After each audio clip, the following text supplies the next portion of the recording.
Hi friends, welcome again to The Dragon Roars On. I promised you our next video was going to be all about these beautiful vinyl finds and also the record labels and engineers and the studios who did them.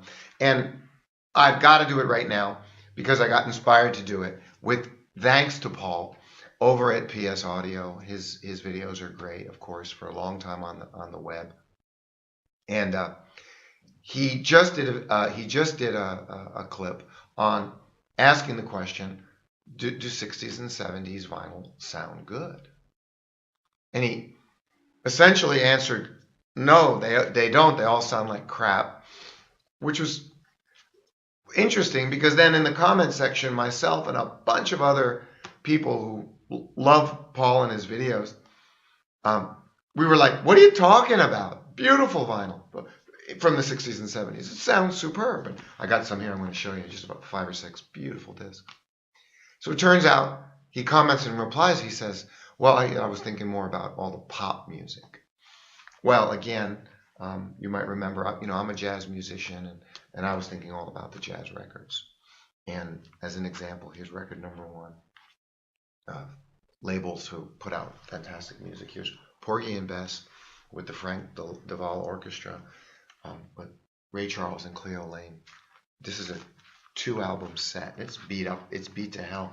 This thing is worn to the bone, old and yellowed. But there's the vinyl. I put them in plastic. RCA Victor, 1976. This is Norman Granz, but the vinyl's in great shape. The vinyl's like new, a little bit dusty, that's all. RCA Records Recording Studios, Norman Granz engineer, Grover Helsley. They did beautiful music. They did beautiful records, and this was 1976.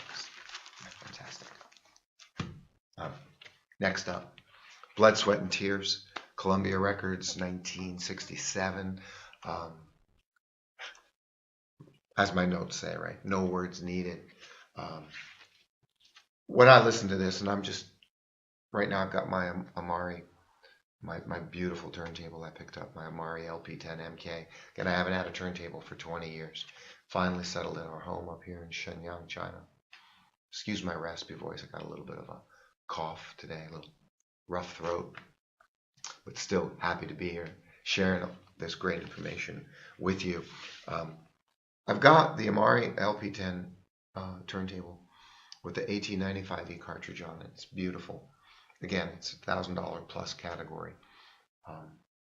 Sounds as good as in that Riga P3 plus category. Okay, so really nice turntable. Could be a lot better. I want to upgrade the cartridge to a Nagy MP150 and then be beautiful, right? But even now, it's a beautiful.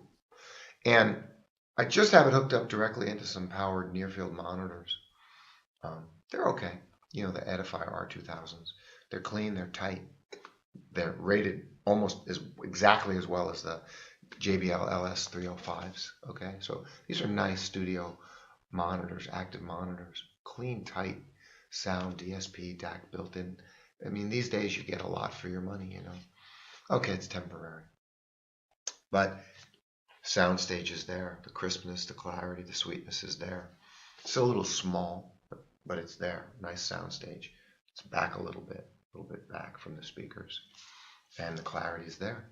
And these discs, they all sound good. The clarity of the discs, the bass, mid-bass, mids, mid-highs, highs. It's all there. Nice and clean. You can tell. These discs, how do they compare to CDs? Well, in terms of like having that 95 dB dynamic range, that's not there. But you don't miss it at all. I mean, these things, the discs sound, the analog sounds just so palpably, so natural, It's just wonderful. I mean, again, I'm a jazz piano player. I don't want to play any electronic shit, okay? I want to be on a nice Yamaha, which has got a nice jazz sound, acoustic grand piano, okay? I've done concert tours in the grand theaters all over China. A couple times I played a $250,000 Steinway concert grand up on the stage. They're beautiful, you know. So I want to hear the acoustic sound. I'm very picky. I know what I'm looking for, you know. So it comes through. The next one, amazing. Jazz, funk, throw in some classical. Emir Deodato, 2001 A Space Odyssey. He does the theme song and then goes into this funky jazz riff with, he's on Fender Rhodes electric piano. Again, this is Creed Taylor Records, Gelder Studios, 1972. Emir Deodato, amazing. And look who's with him: Billy Cobham, Ray Barretto, Hubert Laws, Stanley Clarke, Ron Carter. Oh my God, it's unbelievable. 1972. I can't believe I own these records. They're 40, 50 years old, you know. The next one, I picked this up at the vintage record store in Guangzhou. Bernstein plays Brubeck, plays Bernstein. Columbia Records, 1961. And this is, I want to show you. I mean, again, you open this thing up, it's all old. It just smells 50 years old. You know, like it was in grandma's closet for 50 years. Capitol Records. The Capitals, this is when they first started doing stereophonic LP records, Columbia. Capitol Records, full dimensional stereo. The surest sign of the finest sound. Capitol stereo reproduction is absolutely perfect. Remarkably solid demonstration of stereophony. Hi-Fi Stereo Review. Bringing out the best of a show album has never been revealed quite so vividly before. And it is. Sounds. I listen to this disc and I'm not thinking about how good the disc sounds. It just sounds lovely and natural. There's nothing missing. It doesn't sound thin or harsh at all. It's just so beautiful. Next up, kind of a classic there, a little bit more mainstream. George Benson Breezin'. And George Benson Breezin' is, Capitol Records Mastering. Capitol Records Mastering Lab. Engineered by Doug Sachs. And this is Warner Brothers, 1976. And again, sound. In fact, the mix on this one, the way the bass is, the bass to George Benson's guitar and then up into the highs, it's really nice and tight. It's just fantastic. I'm going to save this next one for last. Another Brubeck. Dave Brubeck Trio with Jerry Mulligan live at the Berlin Philharmonic. And this is Columbia Records again, 1972. What a beautiful record. And a great recording. Great recording. Same group from same group from 1951, Dave Brubeck. From that, 1959, Chicago Carnegie Hall recording I just showed you with Bernstein. And then we were blessed in the late 70s, pre-digital. This is still analog. And here's Joe Sample, Rainbow Seeker. But what's this one? Mobile Fidelity Sound Labs, original master recording. You remember these? I remember when I first bought this. Back then, this was literally 1978. I was in Hershey, Pennsylvania. Even back then, my system was a pair of Avid, known for their editing, mixing software, famous AVID. I had a pair of Avid speakers. They were mid-size, like bigger than bookshelf, but smaller than floor standers. Avid 106s or something like that. And I had them running with I wish I'd never gotten rid of it. I had a Harman Kardon, like ultra linear design, something, 40 watt per channel integrated amp. It was beautiful. And I had a turntable. I can't remember what my turntable was, but I know it had like a Shure cartridge on it. Or no, I bought a Grado cartridge from a buddy of mine. And I first bought this record and put it on that turntable, on that system. And I couldn't believe how it sounded.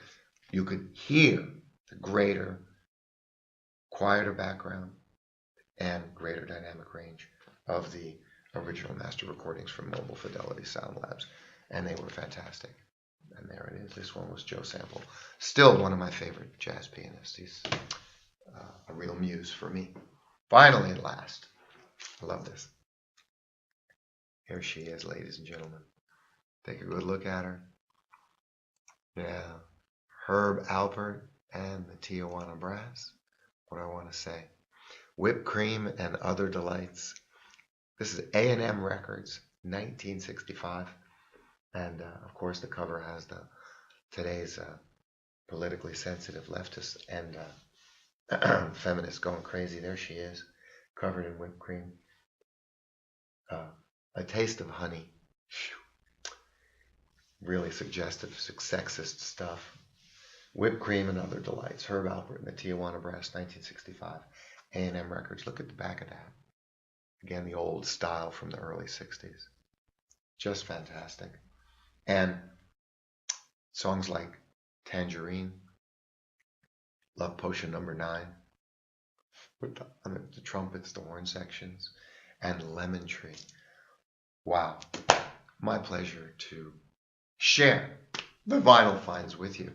I'm going back to Guangzhou in 2 weeks. I got some other work down there. And I'll be heading back to the vintage record shop. I'll pick up another half a dozen or so. And I look forward to sharing them with you when I do. That's it for today. Thanks very much, everybody. My next video, I'm going to talk about the Junction, Jungson A88D, Class A, crazy, monster, frickin' amplifier, 70 pounds. This thing is under $1,000. Supreme China audiophile on a budget. Some of the best Class A you can buy and at that price. Fantastic. We'll talk about that and a few other related China audiophile on a budget